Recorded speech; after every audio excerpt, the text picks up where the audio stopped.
Everything has been going wrong today, ever since I woke up.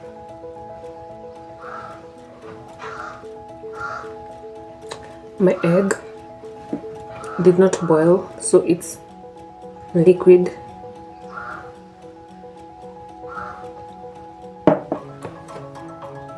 I made breakfast for everyone, and they were all irritated by something. Oh, and it's less than 10 days to my birthday.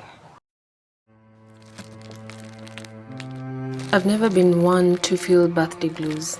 All my life I've never had birthday blues, and it only began recently, this being my second year experiencing birthday blues. Mine usually come about a week or so before my birthday, and especially the day before the birthday itself. And this year I was determined to beat the blues. I don't want to feel sad on my birthday. I don't want to feel overwhelmed with anxiety and worries about the future. I don't want to look back as if I'm sad about everything that has happened and where I am in life, because I'm not. So this year, I'm going to beat my birthday blues.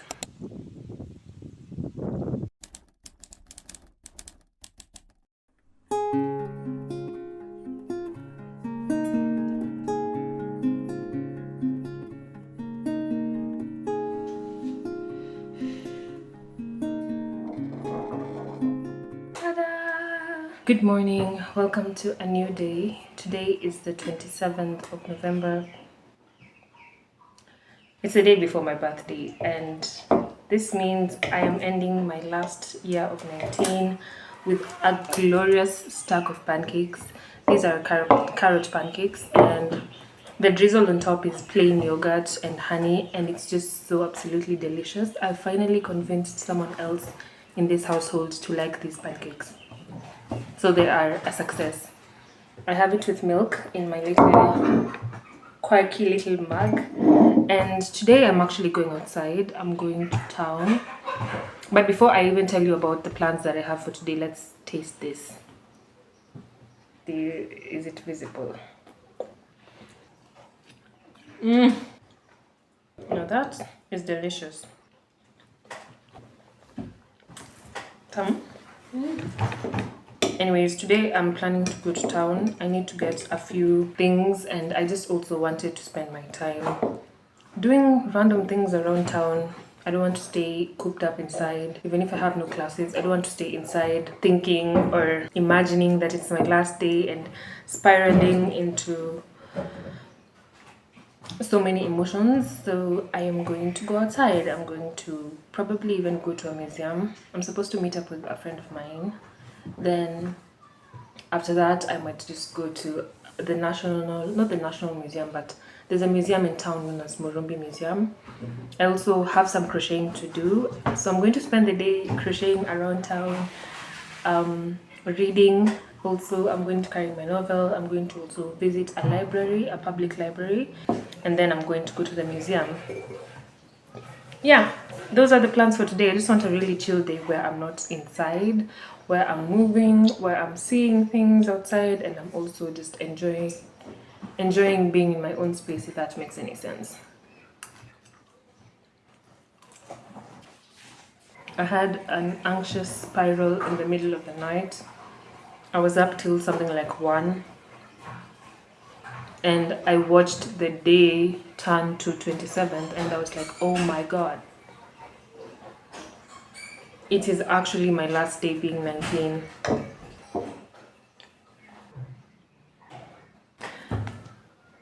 I don't want to freak out, okay? I don't want to freak out. I'm trying to prevent myself from falling into some weird mood or some blues, so I'm not going to freak out.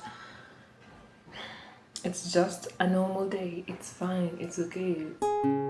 I say November is my favorite month of the year, but whenever November comes around, I start to get a familiar feeling of dread as the days draw nearer to the 28th. And I guess I might say that November is my favorite month because it's expected that your favorite month should be your birthday month. But at the same time, I feel like it's a constant reminder that I'm getting older. Whenever every year rolls away, and we get to November, it's a reminder that I'm getting older, that life and my time here is getting shorter and shorter. 3 hours later, it is almost 11:30 and I am about to leave. Actually, plans have kind of changed and I'll be going with my sister, hence why I'm still here. Also, look, I'm carrying these glasses. I love such glasses and I don't know why I find it so hard to wear glasses in town. I don't know why, but I'm going to carry them just in case I feel the need to wear them. Apart from that, let me show you the full fit. I took some time to prepare this fit and at first I was really disappointed with it, but I don't know if I still feel disappointed in it. This is also what I've done with my hair. I feel like it looks funny, but confidence is the outfit, you know. It's not really about the outfit sometimes, it's about the confidence you have. And this is the bag I have today. I'm going to show you what's inside in just a sec. Let me first give you a full rundown of my outfit. Okay, this is the outfit. I am in blues and blacks. My hair tied up in a side kind of weird position.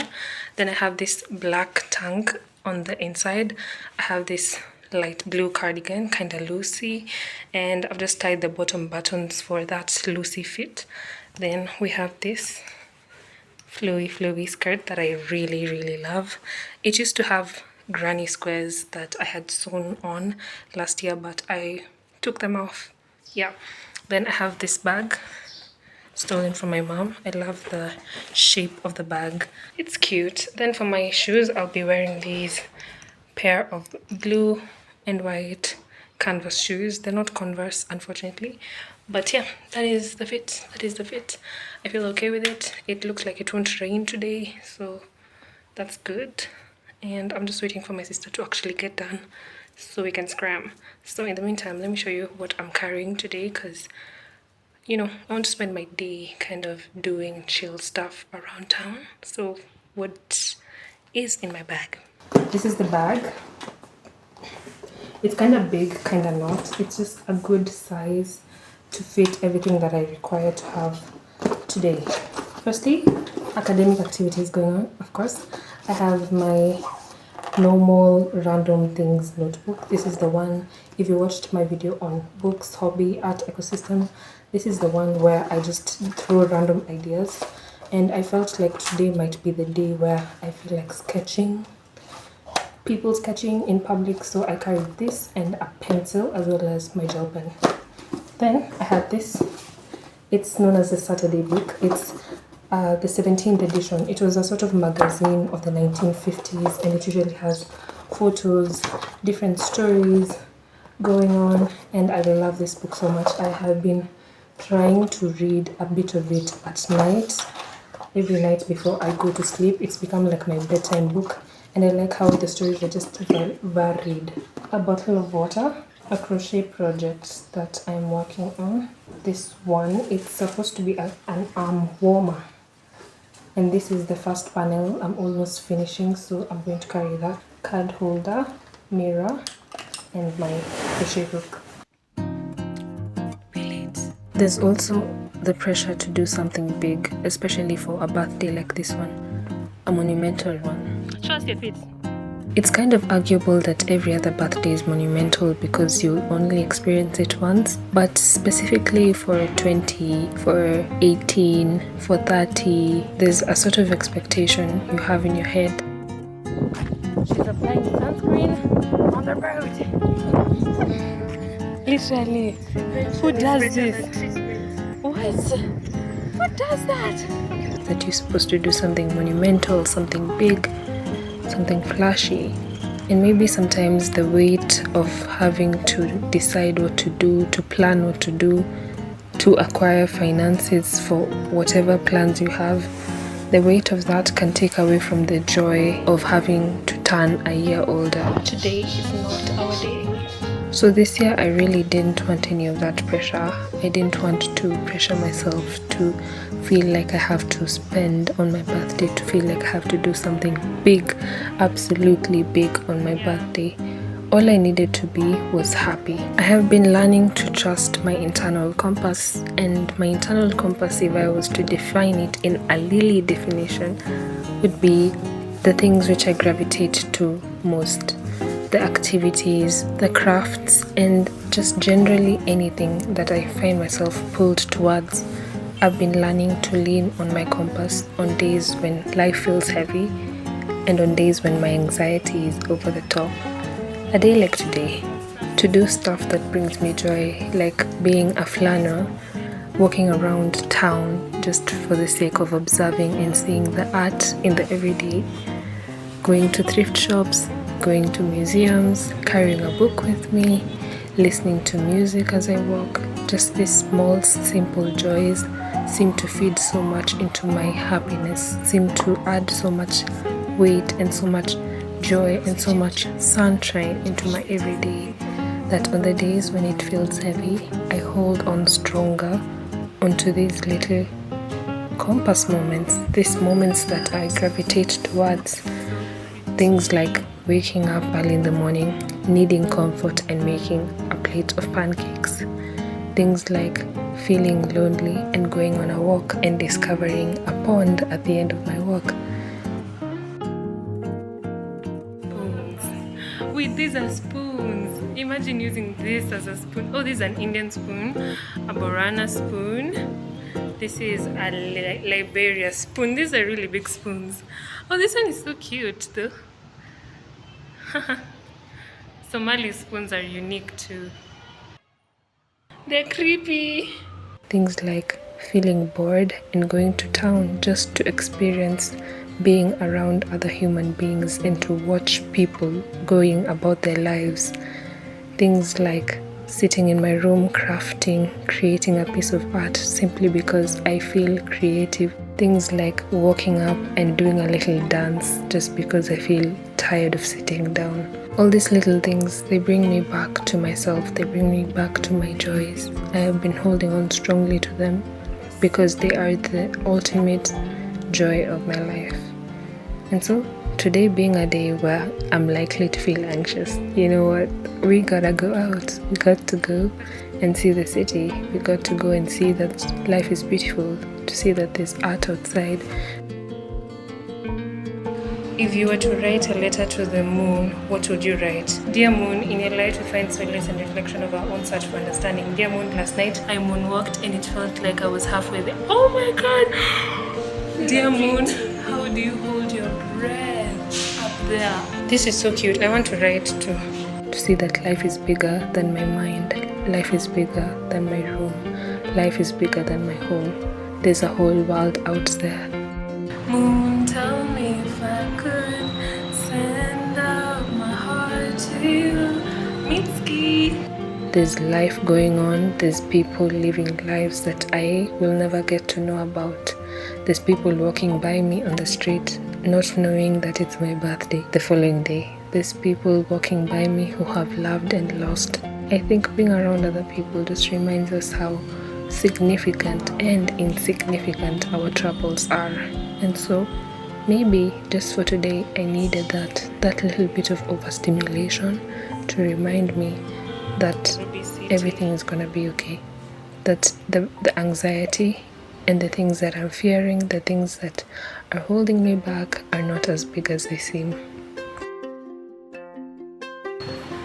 Oh my god, this one is made from an actual motherhood. That's my favorite piece of all. Look at that. You feel like, huh? Hey,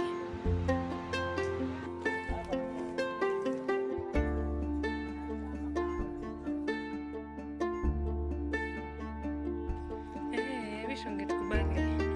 Ndio the owners of the land. Wametupata na viti. We are finally back home. Okay, if you watched my other video about change, self-trust, and a bad donut, we are about to be in the same exact position but getting a different review. This time we bought donuts at Naivas instead of Creamy Inn. So let me give you a review. We got these at Cafe Naivas. And Naivas just has the best donuts ever in my short history of loving donuts. It's in fact their donuts which got me into donuts in the first place. I'm not really hungry right now, so I'll just take a little bite for review's sake. Okay, this is how it looks. It doesn't look so nice, okay? It doesn't look so appealing. It's fine, but the taste is everything.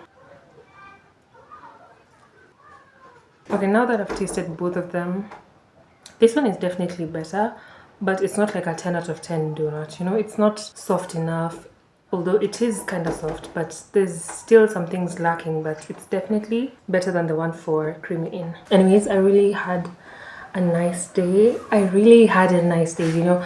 I'm trying to say it in a way that's not saying I really had a nice day, but I genuinely just really had a nice day with my sister in town. I especially enjoyed the museum bit. I feel like we had to rush through looking through stuff in the museum because we were running out of time and we didn't want to get like a really long line at the bus station. So we rushed through, we tried to get to see the pieces as best as we could, but we ultimately didn't have enough time to be like really critical at looking at the art and reading every other poster, you know, which is somehow the purpose of a museum. Is supposed to really connect with the art.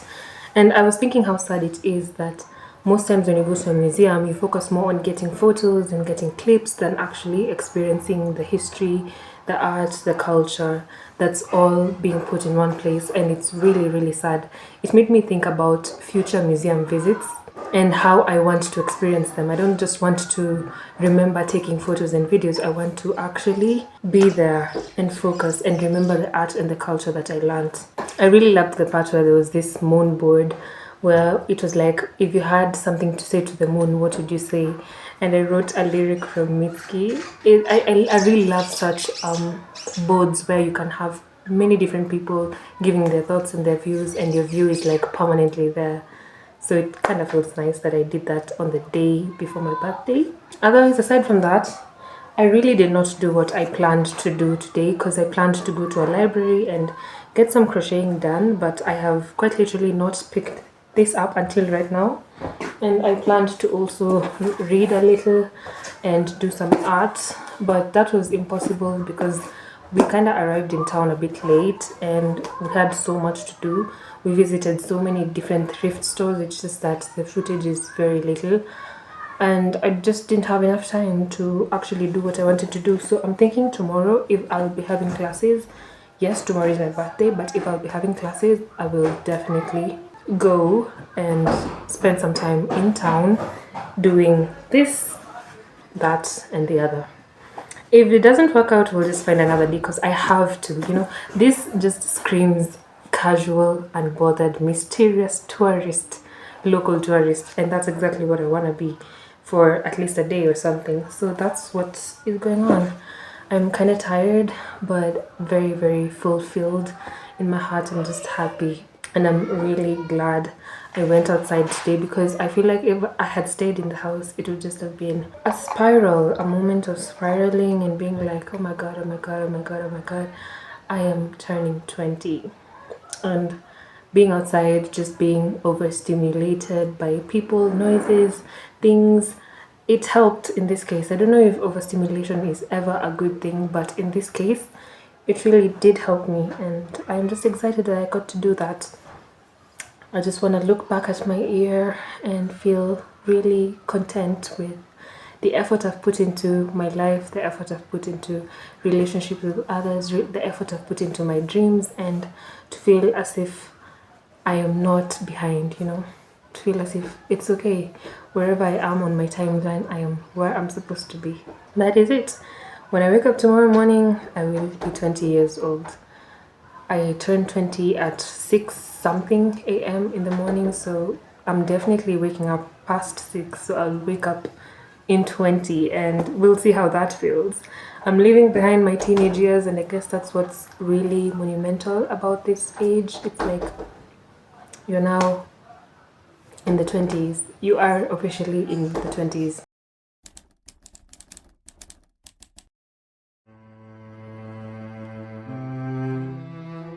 So at the end of the day, Birthday blues are something that I have learned to accept. They're something that I have learned to read, something that I've learned to explore.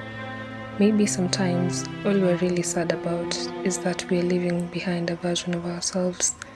Maybe we're sad about the fact that a year has passed by and we've not done enough. Maybe we're sad about not being where we want to be in life. Maybe we're just sad that we're getting older. Maybe we don't even know why we're sad at all. But at the heart of it all, birthday blues show you care. If you experience them, it's okay. Give yourself a hug, make yourself a cup of coffee, put on your favorite show, listen to music that comforts you, go out on a walk, talk to people, see the world. See that the world is bigger than your room, bigger than your thoughts, bigger than your fears, bigger than your anxieties. And at the end of the day, we're all getting older, so you're not in this alone.